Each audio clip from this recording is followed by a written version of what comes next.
Na tikrai ne kasdieninė mašina šiandieną pas mus, bent jau mano akim ganėtinai dar reta mašina mūsų keliuose.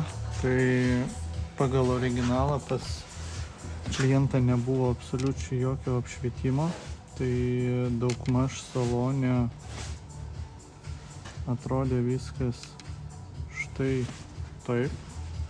Tai įsivaizduokit, nakties metu važiuodami mašiną jūs turit štai tokį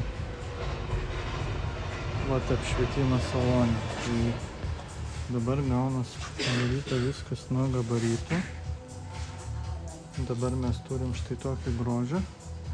Tai viskas pasislėpia originaliuose vietose.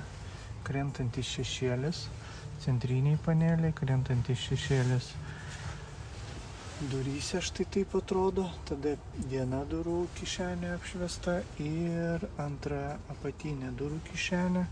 Taip pat kojo apačia štai taip atrodo. Papildomai dar ten, kur kraut telefoną, padarėm apšvietimą. Šį bei tokį.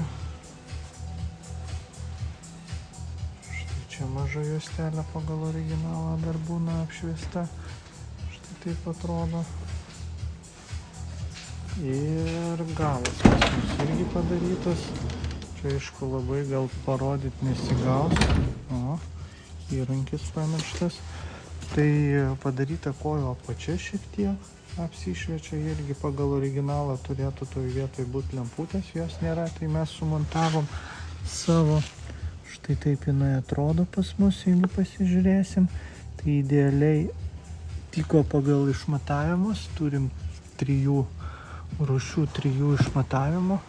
Tai štai taip atrodo pas mus durų kišenė. Durų kišenė apšviesta iš 2 diodų, po kairę ir po dešinę, nes ganėtinai ilga kišenė. Ir štai taip pas mus juostelė šviečia. Tai štai toks rezultatas. Nežinau, kažkam įdomu, neįdomu, nes kaip ir sakau, Lietuvoje dar ganėtinai mažai tų mašinų. T7 multivanų, T6 padarėm ir T5 nemažai.